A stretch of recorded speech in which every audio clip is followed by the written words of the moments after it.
Pittsburgh Steelers fans, welcome back to another episode of The Hangover. I'm Daniel. Alongside with me is Shannon. What? Are you still hearing the music, or is that just me? I don't hear no music. I had it on my phone. There it is. Ah, So it's real football's finally here. How excited are you about this week? oh, we've just been waiting with bated breath, and now it's upon us, and we're going to discuss everything we're looking for this weekend, and I'm just stoked. I'm ready. We'll have football for months now to come. I'm happy. Yeah, me too. And no better opponent to go up against than the San Francisco 49ers, a team that made it all the way up to the NFC Championship. And who knows how far they could have gone had they not had that quarterback situation. Mm-hmm. So they're coming in relatively, I think, a little bit banged up as a team. The Steelers are going in relatively healthy. But before we get to it, let's talk about some breaking news that occurred earlier today. Captains for the 2023 season: Cam Hayward and TJ Watt on defense, Kenny Pickett on offense, and Miles Killebrew on special teams. Seems like they're missing one. What are your thoughts? No, I think that it says a lot when your second year, 25-year-old quarterback is your only offensive captain. Mm-hmm. But I think it's the way it should be. They're going to look to him for his leadership. He's showed incredible leadership in the offseason and work ethic and dedication. Had a marvelous preseason, and they're going to go as far as he can take them.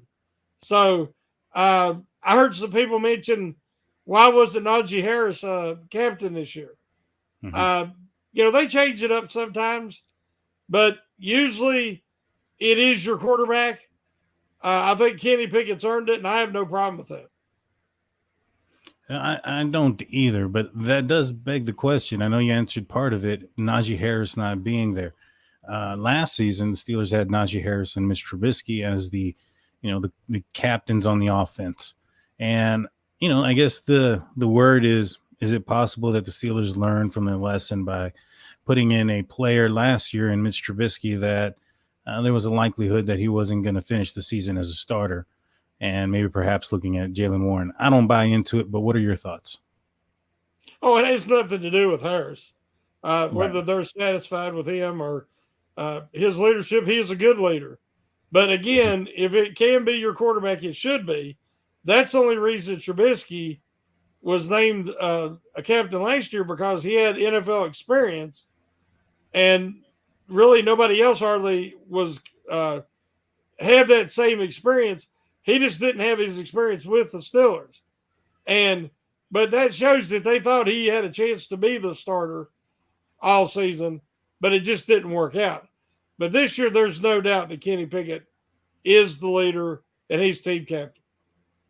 Yeah, I like the fact that Kenny Pickett is the team captain as well. He's kind of taken on that role as the leader of the team, Yep. and he stepped forward into it. He seems like a leader. He seems like a guy that can carry it back when times get tough. I mean, that was one of the things that he did well last season, was overcome adversity many times, especially during some very late moments in games with a lot of things on the line. For instance, the Baltimore game at the end, the Raiders game, playoffs were a distant hope, but still a hope. And, if they lost any of those games, they were completely out. Other news were some players, some new numbers. You had, I want to pull this up right so I don't get it wrong, Desmond King being number 25, Marcus Golden 44, and Quan Alexander 54. What are your thoughts about their numbers? Do you like them? Do you like Quan Alexander at 54? Yeah, I know that some of the guys wanted to wear single digits, and the Steelers just as a franchise don't want to do that. I think it's fine if they would let them do it, but if they don't want to, you got to respect their tradition. I'm glad to get Quan Alexander out of that 26. I did not like that at all. Defensive back's one thing, but not as an inside linebacker. So I like 54. I think it's a good number for him. Golden is 44. that'll look good on rushing the quarterback there, and of course 25 for King, and we're glad to have him. So yeah, I like all those numbers. Yeah, I do too. I really wish we could see a single digit number at the linebacker position, but I think it's going to be a while before the Steelers do it. I wanted to But see Washington with 0. oh, dude, I He wanted wanted to to wear also. 0. Yeah, yeah. If he would have gotten a 0, I think I would have already ordered his jersey. Yeah, really. Even before training camp, just because it would have been awesome. It'd have been awesome. Yeah. So in other news, and getting to the Steelers going up against the 49ers this week as they or host the 49ers this week at Acrisure Stadium. There's some news going out there that George Kittle, tight end for the 49ers, may not be making it for this game. He has a groin injury and apparently hasn't been practicing for quite a while. What are your thoughts on how big Kittle is for the 49ers, and big of will his loss mean to them as a team? Well, he's dealt with his groin injuries before, and he missed the first 2 games last year. I think he's missed the first 2 openers in a row, the last 2, and there's a chance he'll miss this one. Even if he does play, the Niners are taking a chance because a slight groin pull can become something more serious, and then you have him out for weeks. So you think that the Niners would err on the side of caution and hold him out if he's not 100%. In the game, the 2 biggest mismatches on offense for the Niners is Kittle and McCaffrey. So if you have Kittle out, you can focus more on McCaffrey in the middle of the field, which I think would be a really good development for the Steelers. And I don't want to see Kittle get injured. I like Kittle, and I don't want to see him get injured and miss a lot of time. So if he misses the Steeler game, it's probably smart. Yeah, 100%. But they, the 49ers as a team are kind of banged up. Brock Purdy's coming back off of his surgery to his elbow. Taylor Noah Hufanga, the safety, is dealing with a knee issue that he was dealing with throughout training camp. He started practice today, but I don't think he's going to be 100%. And just a bunch of other guys that are out there. You also have Nick Bosa, who's in a contract situation. Do you think that Nick Bosa ends up playing in this game? I don't think he will if he does sign, because today's Monday. If he signs tomorrow or Wednesday, he's not going to have much time. There's no way he's in game shape. He could go a few limited snaps, but there's no way he'd be in game shape. And a lot of people want to talk about, well, TJ, he come and but TJ did a set in, and he was working out, on the side fields and stuff, whereas Bosa has not been in camp, and he's been holding out. So we don't know what shape he's in, but it takes a little while to get into game shape. So they're hitting him at the right time, because that'll give our offensive line a little bit of a break. Yeah, that's true. I think that it would be huge if he ends up, not regardless if he plays. I think you're absolutely right. He's nowhere going to be in game shape. I don't think he's going to be able to take on majority of the snaps. He's probably going to be on a snap count, and I think that's going to do well for the Pittsburgh Steelers offensive line and Dan Moore in particular, who has had some better luck with some of the tougher defensive edge rushers in his career. It seems to be the not so great ones that give him the trouble. But when he goes up against like a Myles Garrett or anybody else that's somewhat notarized out there as being a great edge, he has his difficulties. He's played well. I'm sorry. So I'm excited about that. I think that the Steelers are going in there with their head high. How confident are you in this team that they're going to be able to, go in there and not fall to any, pressure, any of those type of things going up against a team that is favored? The Steelers are underdogs. Do you think they prefer that in this situation? The Steelers are pretty successful as home underdogs. The Steelers have one of the top 3 records in the NFL over the last 20 years at home. And I think I've seen that they're home as a home underdog. They're really good. Mm-hmm. I believe the Niners were the best team in the NFC last year. I think they were actually even better than the Eagles. I think they would have beat the Eagles if Purdy hadn't hurt his arm. That decided that game right there. When the moment he hurt his elbow, that was a ball game. And so the Steelers have a stern test right out of the box. The good thing is, as we said, Kittle, Bosa, there's some other injuries. They're catching the Niners at a good time, I believe. And it's in Pittsburgh. So we know the Niners lost in Chicago to open the season last year. So, of course, that was before Brock Purdy took over. And they went on their, as they usually do, they get stronger as the season goes on, which is something I want to see the Steelers start to do. And that's good coaching. And they are a very well-coached football team. They're a very well-put-together football team. They got a really good roster from top to bottom.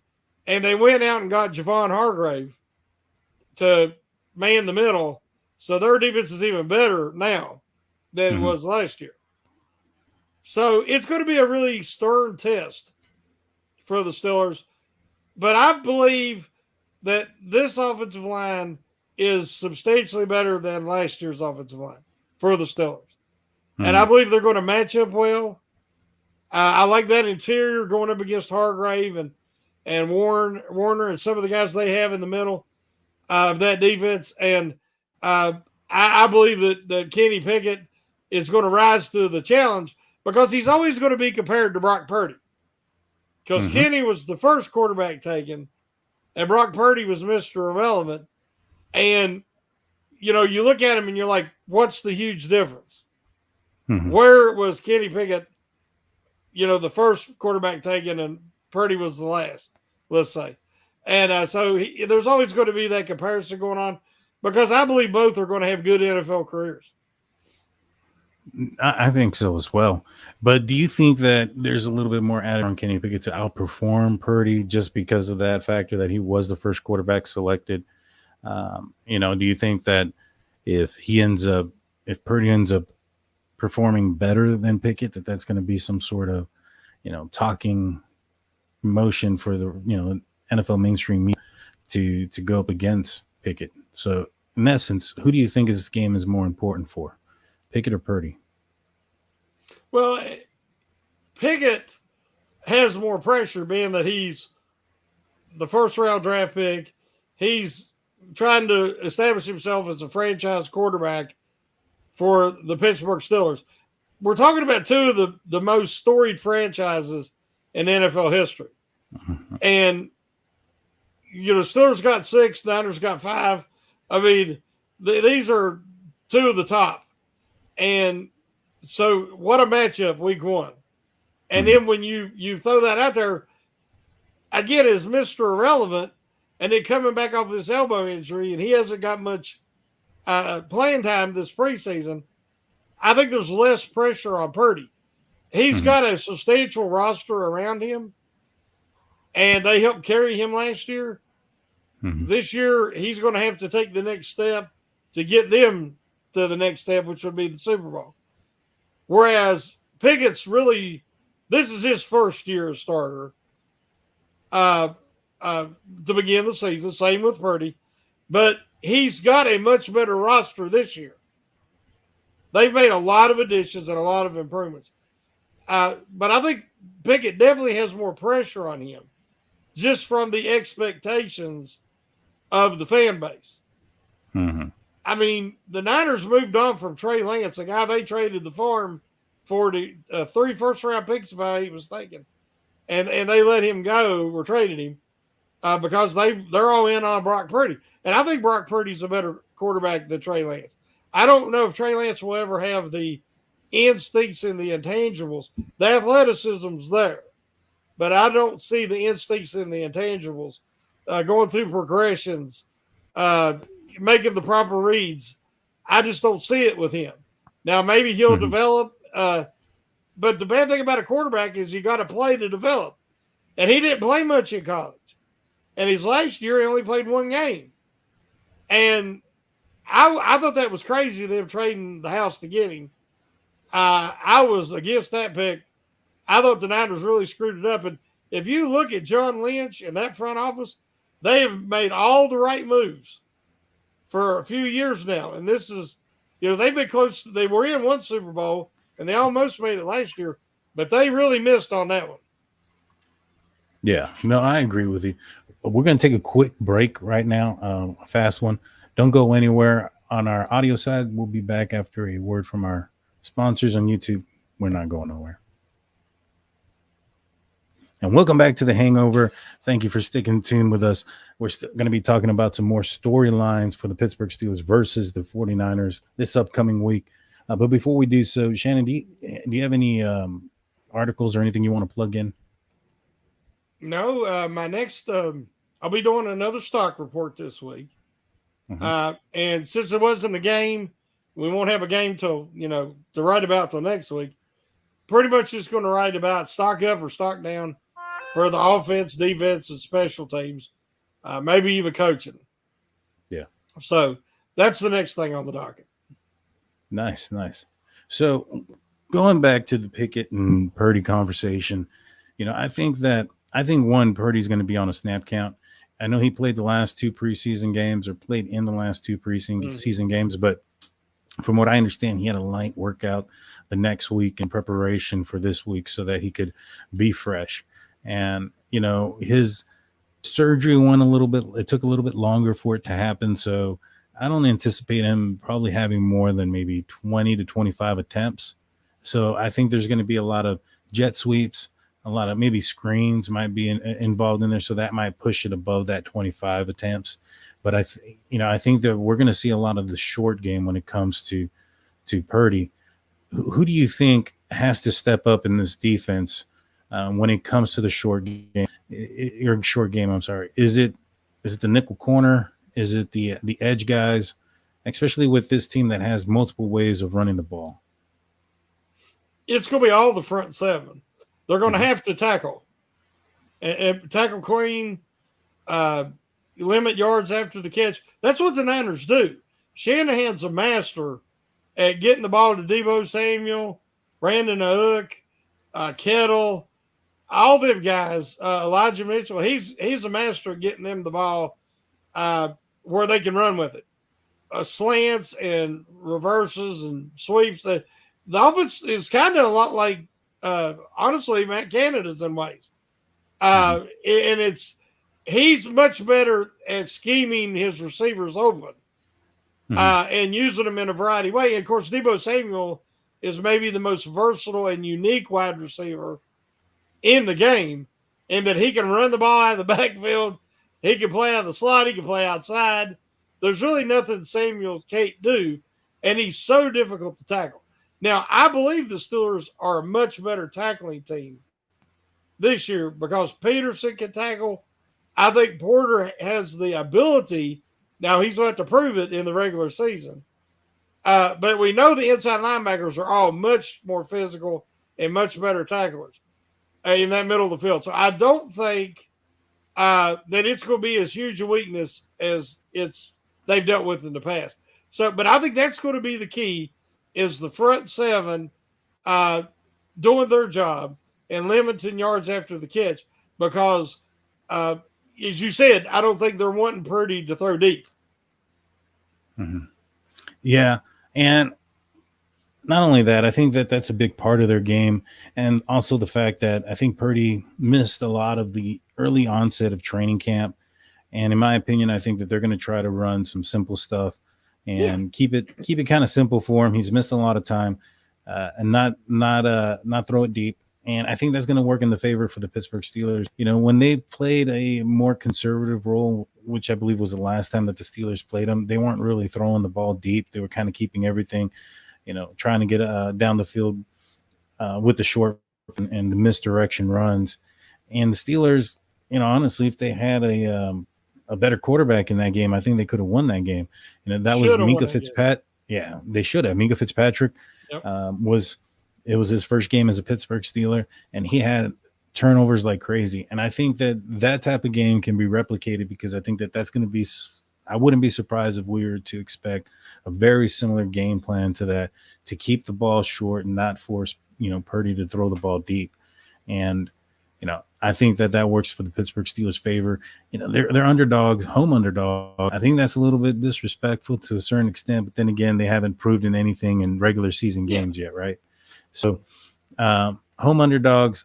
If I was a Steeler player, I'd still take it as disrespect, throw fuel to the fire. You know what I mean? And go in their head on. When it comes to the cornerback position, though, a lot of new players. One thing I didn't see in preseason was Joey Porter Jr. playing with the first team. The Steelers acquired Desmond King. Do you think that could be is there something there with Joey Porter maybe not seeing the field as much as we thought he would going into the training camp? Well, I thought that maybe they would try to use Porter or Trice because of their length working the slot, especially against teams like the Niners who like to work Kittle out of the slot and, match Kittle up against a smaller slot guy. And I thought, well, that's the perfect opportunity to use Joey Porter Jr. or Corey Trice to put that length on length. But now, of course, Trice is out for the season, and they've only used Porter on the outside. So if it becomes a passing game, let's say the Steelers get a lead, or the Steelers, Keanu Benton is going to be more important in this game than people realize, because he has to control the middle of that line. He has to stop that running game. Because if you can, I believe the Steelers have the front seven to limit the damage on outside. How they'll be able to handle the interior, they got Trent Williams. They got some excellent linemen.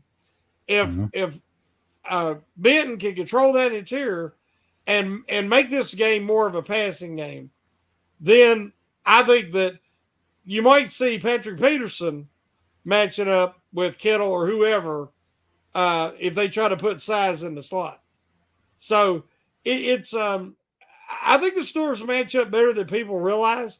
This is a game that those big three inside linebackers of Holcomb, Roberts, and Alexander are really going to make their money. Because you're going to have to be super physical. I think we might see a forced fumble or two, because these Niners don't go down easy. So not only are you going to have to hit hard, tackle hard, but you're going to try to strip the ball. And I think we're going to see that much more creative turnovers from this inside linebacker group. Yeah, I'm excited to see what they're able to do. This is our first time seeing them in live action. I'm still is Holcomb getting the green dot? Do you think it's him? No, Holcomb is the green dot. Yes, that's what I thought. So when it comes to the other two outside linebackers, Quan Alexander and Elandon Roberts, I'm curious to see who ends up getting more snaps as the other inside linebacker. I think in this game where you have so much speed, I think I would give the edge to Quan Alexander as far as getting more snaps, just because of, like I said, the speed of the 49ers offense and how they do things. Running the ball, I think that Quan Alexander can get in there and he can lay the wood on as well. And he's not afraid to hit anybody. But smaller, shiftier backs and wide receivers, Ray McLeod's coming back, so we'll be seeing him, probably on some jet sweeps as well from the 49ers. I thought Ray was out. I think he's not out completely yet, but I know he is injured. No, I thought he was out this game. Is he? But the last I heard, he wasn't going to get to play this game. I thought he was missing the first 3 weeks. I was reading something. It looked like he was on the sideline doing some workouts with the other persons that were injured. But now, I haven't checked in the last 2 weeks, but they said 2 weeks ago that he would miss the first 3 weeks of the regular season. Therefore, he'd miss the Steeler game. But I have not looked since then. Yeah, but I still think we're probably going to get a heavy dose of Debo Samuel and Brandon Ayuk, in the short passing game and even in Oh the yeah, running game. oh yeah. Debo Samuel is a part-time running back, actually, a very good one as well. So, I think that we might end up seeing more of Quan Alexander out there on the field this game. What are your thoughts on that? Who do you think will end up getting the edge as far as snaps go between Quan Alexander and Landon Roberts? I think it's going to be a week to week matchup usage. I think Holcomb's going to be the full time starter. Uh, I think Landon Roberts was brought in and told he was going to be a starter, and they already told Alexander, he's depth. But if Mm-hmm. he plays like he did in the preseason, you're not going to be able to keep him off the field. And so I think, like you said, it's going to come down to matchups. And Roberts might be the best tackler on the team. Roberts is a devastating tackler. He's very physical, and he doesn't miss tackles. So, having him out there against McCaffrey, against Samuels is so physical, you got to make him come. He's not your typical wide receiver. He's like Najee Harris at wide receiver. He will stiff arm you. He will put his shoulder down and truck you. So, I thank God we don't have the pansy linebackers we had last year, because I think that they'd have had a lot of trouble. These guys are going to put a hurting on some people. And if they give the ball to McCaffrey too much and try to run him a lot, it wouldn't shock me if McCaffrey, who is often injured, doesn't get banged up this game. Just that's a little prediction. Because Right. if he tries to make a living against Roberts and Alexander, especially if he tries to take them on, Roberts will hurt him. I agree. And, I think it's a fair point. I think Roberts is the guy that is probably the best tackler, one of the best thumpers there. I wouldn't be surprised if he's ended up getting a little bit more snaps as well. But, something tells me I think Quan gets the edge. But another player that's coming back for sure is Javon Hargrave, at this point at least. Yeah. He'll be playing against the Pittsburgh Steelers. This is somewhat of, I guess, a revenge game for him. The Steelers didn't end up matching what the Eagles were able to give him during his free agency as when he left the Pittsburgh Steelers. And he's been a little bit vocal about that, in the past. So, he's coming back to the Berg. Do you think he's going to be able to make a difference? Is he going to be a disruptor against this offensive line? Do you think that Sayamalu or Daniels and Mason Cole can handle Hargrave? Hargrave ought to thank the Steelers, because Hargrave was never a 3-4 nose tackle. When Hargrave got to go to Philly and play a 4-3 defensive line position, interior line, that's when his career really blossomed. He was a good player for the Steelers. He was a great player for the Eagles. And he's going to be a great player for the 49ers. Hargrave is one of the best defensive linemen in football. And I'm super happy for the guy. I think he's a great guy. But the Steelers did him a favor. And when everybody was talking about, the Steelers need to try to get Hargrave back. One, we knew they couldn't afford him, this past off season. Also, he is not a fit for a 3-4. So, normally I would say, like last year when we played the Eagles, I was like, oh no, because of that Eagles front 4 and front 7. But like I said, I have tons of faith in this offensive line right now. I think Samalu and Daniels are bookends around Mason Cole, and I have faith that they will hold up on that interior, even against Hargrave. And I believe Dan Moore, we can't even judge Dan Moore based on the last 2 seasons, because this is a different man. This is a different player. This guy went and he rebuilt his body. He dedicated himself to his diet, his training regimen. He, on his own, learned to play the right side. And nobody understands how difficult that is. It's not just like, well, I'm going to go over here and line up. It's everything's backwards. And you have to relearn it and relearn both. And you got to know what your right guard's responsibilities are and how you pick up this blitz and this stunt. And it takes a mental acuity, and physical dexterity to do all this. And Dan Moore has proven that whenever Broderick Jones is ready, and I believe he might take that position at some point this year, I believe Dan Moore will eventually take right tackle away from Okorafor, because I think Okorafor is a solid player, but I think Dan Moore is going to have a special season. I agree. And I think that Dan Moore is, I mean, he definitely took it up to a next level, definitely opposite of what we saw with, like, Kevin Dotson, who's not on the team anymore.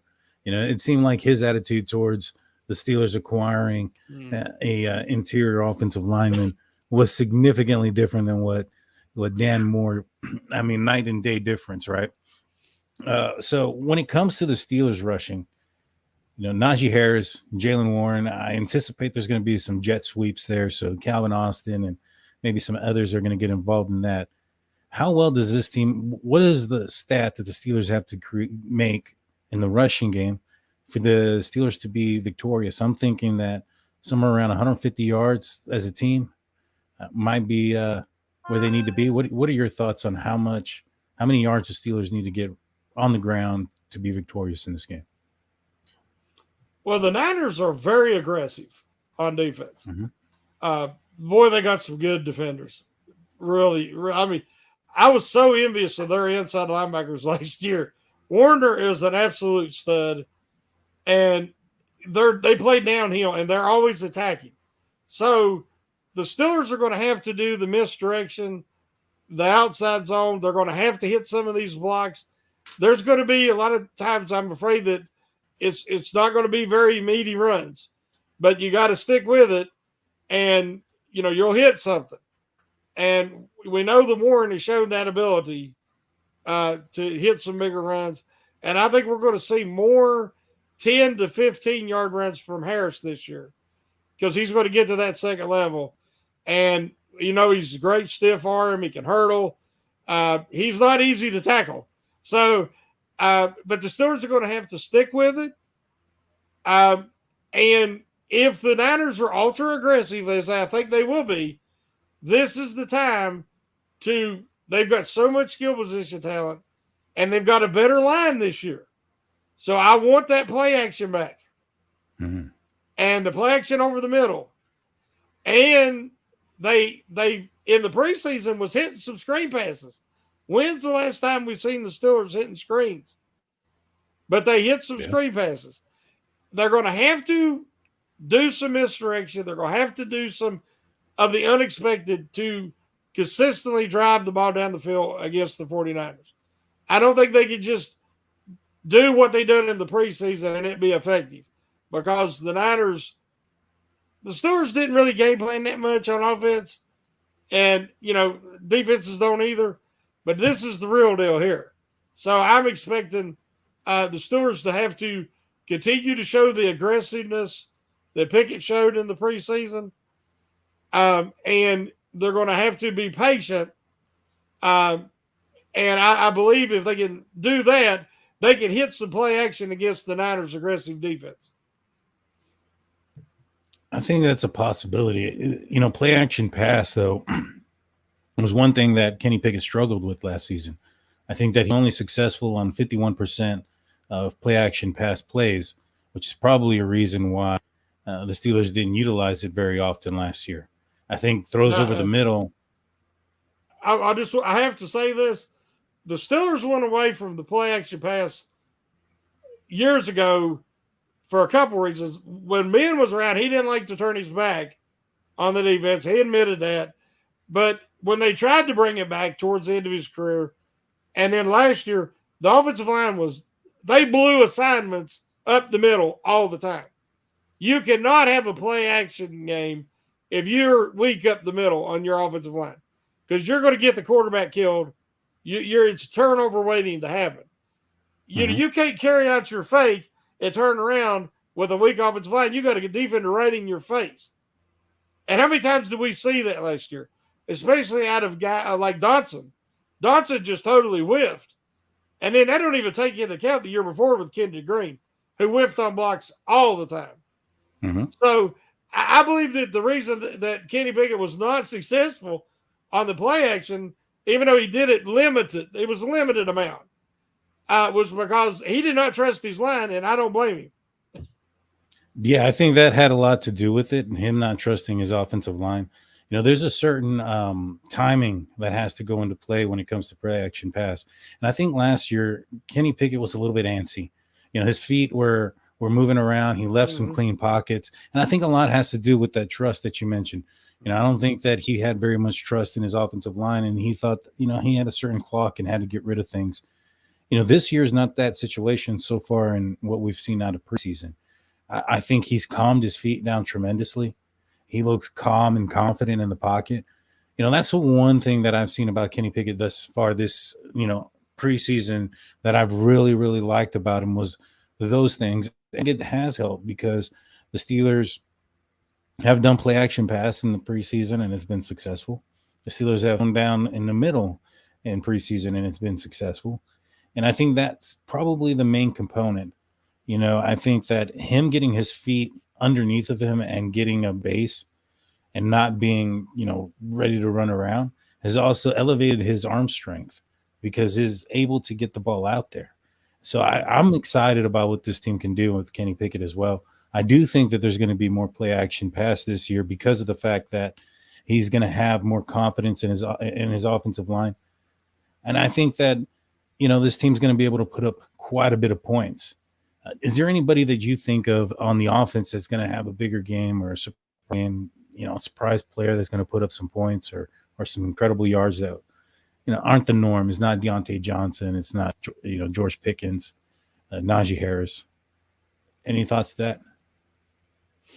Yeah, they have so many role players that are specialists. Calvin Austin, I could see him having a couple of big punt returns, flip the field, get some jet sweeps. Again, the Niners are a fast defense and they're very aggressive. But if he can get the edge, we know that he can take it to the house. The guy that I think I've said all along, the guy who could be the only 1,000-yard receiver on this team because there's so many skill position guys is Pat Freiermuth. I think especially if the Steelers get a lead and are able to run the ball effectively in the second half, then they're going to play action and work those shorter third down plays a lot to Freiermuth. I see Freiermuth's targets going way up. I think his effectiveness, I think he's going to be a top 5 tight end this year. And I think he will hit 1,000 yards for the first time. But I think that Connor Hayward is the guy that nobody's going to see coming until later in the year. But Connor Hayward can do everything. If you need him to run the ball out of the backfield, he can. If you need him to go into slot, he can. He can even match up on the outside and try to get a linebacker on him. And Connor Hayward's not a great athlete, but he's elusive. And he's instinctual, and he finds soft spots in zones. And he has sneaky speed. He gets behind guys. So I think Connor Hayward is going to be that X factor in multiple games this year because they're going to try to account for all these other weapons, and people are going to overlook Connor Hayward until it's too late and he's already burned you. Yeah, I couldn't agree with you more. I think that he's going to have some mismatches, in his favor on defenses against defenses because of the fact that, teams are going to be looking at other players on the team. And I think that he's going to end up popping off some big plays. I think you're absolutely right on that one. When it comes to the Steelers offense, though, what do you think about Darnell Washington's role? Do you think that is he going to give away of the eligible linemen? Are we going to not see the swing tackle anymore with Darnell Washington on the field? If we do, who do you think is going to be that swing tackle? No, I think the swing tackle is going to be Broderick Jones. Okay. The Steelers want to get his feet wet because, again, same thing with the quarterback. You got to be out there. You got to experience the electricity, the pressure, the crowd, the noise, the excitement, all that. And the only way to truly experience is to be out there. What better way to work Broderick Jones in is to put him out there. He's so mobile. You could even make him a tackle eligible because he's so mobile. He gets the football. He's like a huge tight end himself.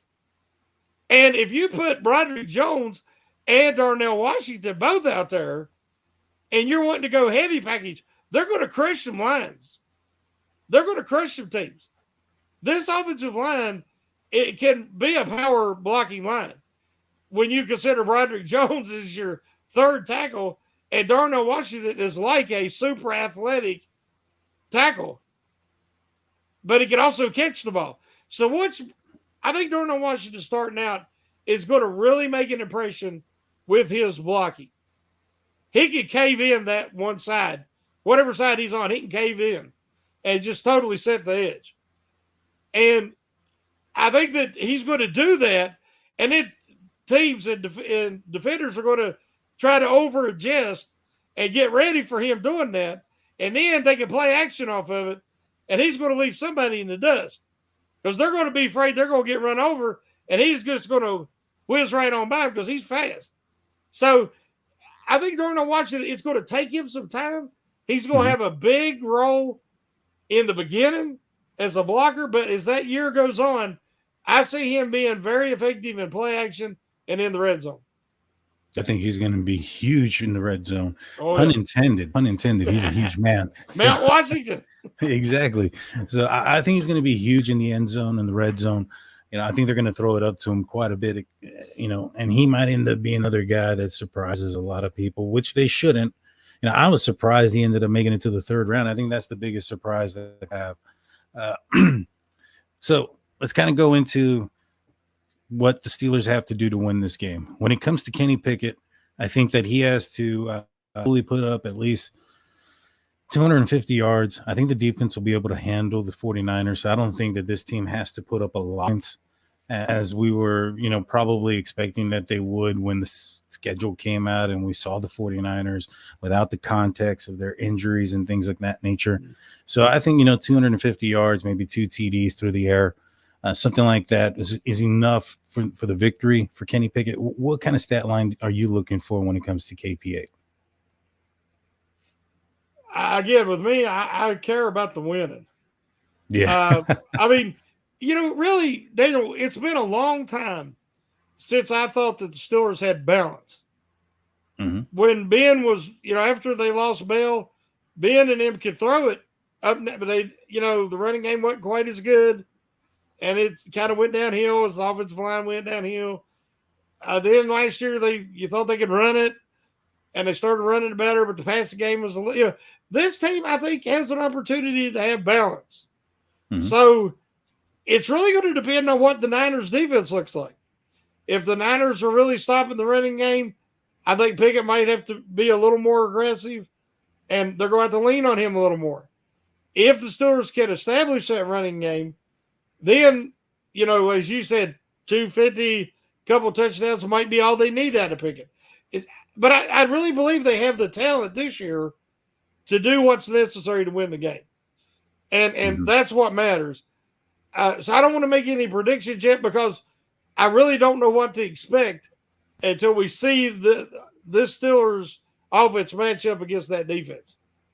No, that's fair. That's fair. On the defensive side, how many turnovers do you think this defense is going to get in this game? Just kind of a prediction in that aspect. This defense is pretty good, in my opinion. I think the pressure is going to get to them. They had a lot of interceptions last year. You think they get to Brock Purdy? Do you think they pick him off a couple of times? What's funny, teams started keeping track of interceptions at training camp. I don't remember teams doing that. Mm-hmm. I remember a few years ago that Ben went all training camp and they said he didn't throw an interception. And he done it on purpose to show, I don't think it matters. Training camp, it doesn't really matter, just like preseason as far as the statistics. But teams are keeping up with that now. And they said that Purdy threw quite a few interceptions in camp. To me, that's signaling that he's trying to be more aggressive. Mm-hmm. And if you're going to throw him in camp and throw him in the preseason, not in the regular season. Mm-hmm. So they might come out and do the opposite of what me and you've been talking about. The Niners might try to take advantage of the Steelers' aggressive defense and tried to throw the ball down the field. If that's the case, I think that plays into the Steelers' hands because, one, the Steelers' pass rush will get home. Mm-hmm. I know the Niners have got a good line, but the Steelers just got too many pass rushers. You're not going to stop everybody. And then you got ball hawks in Fitzpatrick, Peterson, Kazee, King. I don't know how much he'll be able to play because he just got in town. But they've got guys who are some ball hawks back there. So, but I'm expecting it to be a real hard-hitting game, and I'm expecting some forced fumbles. And maybe even a big fumble on a special teams. And hopefully it's not the Steelers doing the fumbling. Hopefully they're the ones recovering the fumble. But I just got a feeling it's going to be a really physical game from two teams that I think are – we know the Niners are good, but I think the Steelers are better than people and the national media are giving them credit for. So I expect a real competitive game. And that's when a lot of times you'll see some fumbles and forced turnovers. Yeah, I wouldn't be surprised if there's some sack fumbles in this game against Brock Purdy. I think that the outside edge is going to be a relentless. You have TJ Watt and Alex Highsmith. And for the first time in my memory, they got some backups that are pretty good at the pass rush as well. For the longest time, there's been a little bit of a drop. I think maybe going back to when TJ Watt was the third guy behind James Harrison. Maybe it was the last time that the Steelers had some good depth. A long time. Yeah, so it's been a while. And so I think that they have that now. It's not going to be where the 49ers are going to be able to go into a hurry up to keep Alex Highsmith or TJ Watt off the field when they do get off the field, right? I think that if they do that, they're going to put themselves in a compromising position because they're going to have two fresh guys coming in that are capable and relentless on their own to get to the quarterback as well. So I'm excited about what this defense can do. I think they're going to pick off Purdy a couple of times. I think they'll get to him a couple of times. I think that this defense is going to show up, and they're going to end up having a lot of turnovers in this game. And I think you're right. The Steelers are a lot better of a team than what they're given credit for right now. I think mainstream media is starting to see it. They're starting to talk about the Steelers in a different light. They're talking about, make it differently. They're talking about, this team and how they can now maybe possibly contend for the North. And, that's something we as Steelers fans have known for a while. The mainstream media is starting to catch up and catch on. I think it's going to be a good game. The 49ers are favored by, I think, 2 or 2.5. 2.5 last time I seen, yeah. Yeah. Do you think that the Steelers end up winning this game and covering on it? Yeah, actually, it's got a feeling. I mean, sometimes it's a gut feeling. I respect the Niners. They're a great franchise, great front office, great coaching staff, tons of talent. But they're coming across country. The Steelers have won their last 2 season openers on the road as underdogs, pretty big underdogs. Now they're underdog at home, their first home game in 8 years or however long. And playing a West Coast team coming across the country. We know that the Niners lost last year under similar circumstances to the Chicago Bears in Chicago. So I just think the Steelers are going to win this game. I think it's going to be a good game. I don't think it's going to be a blowout. I think it's going to be a hard-fought game. It's going to come down to execution and, who makes those mistakes, those turnovers we're talking about. And, one thing about it, when you're talking about running backs, McCaffrey will put the ball on the ground sometimes. Mitchell, we know Najee Harris is don't want to jinx anything, but he's got really good ball security. Jaylen Warren in his limited, young career. I feel confident. One thing we were talking about earlier about the pass rush, not just the pass rush, but the turnovers, all the stuff we've been talking about. The Steelers inside linebacker group as a whole last year had one splash play. And if I was thinking it was a fumble recovery, I don't think there was any interceptions, no forced fumbles. I don't think anybody had a sack. It was ridiculous. It was almost like they wasn't out there. Yeah. So this year will be different, guys. Mark my words. You're going to see a totally different interior defense because of these inside linebackers. I agree. For me, I think the Steelers are going to definitely. I shouldn't say definitely. I think the Steelers are going to pull in. I think it's going to be tough at first, but I think the Steelers end up winning. I think they win by at least a touchdown or so. I don't think it's going to be as close. I don't think it's going to be a something that's going to go down to the wire and on the foot of Chris Boswell or Matthew Wright. I don't think that's going to be the situation. I think it's going to be a tough game early, but I think that the Steelers are going to end up pulling it out. But that's my thoughts. Do you have any final words, Shannon, before we let everybody out? Anything? I know you're coming up on the Pump Your Brakes on Wednesday. Anything in particular you want to plug in? No, just we've got the contest. I think ended today about the tickets for week 1 because you had to have time to get everything, pick the winner, get the tickets to. And so to make it to week 1, but really good response from that, and we're seeing the site grow, and it's still Curtin Network and Fans First, and we just appreciate everybody that tunes in and takes part in our podcast, and it's just been great. We've had there's such a strong family of podcasts here, and there's something for everybody, and with Pump Your Brakes being a new podcast with me and Tate and Big G, it's been we're just really blessed at the faithful support that we've been getting, and just look forward to having a really magical season with everybody.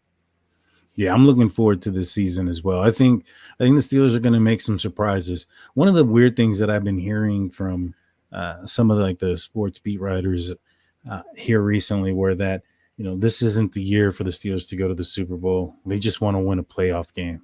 I don't think that's the mentality at all. At all. If you go into that building, it's getting number 7, and it's always number 7 until it's getting number 8, right? And so I think that the mentality of Pittsburgh Steelers are right now that the window is wide open, and they're going to be able to jump through it this year if they stay healthy and go in the direction that we think they will. This is the first test. This is a big one. Pittsburgh Steelers versus the 49ers, 1 p.m. Eastern on Sunday. Don't miss it. Shannon, you want to take us out? With pleasure.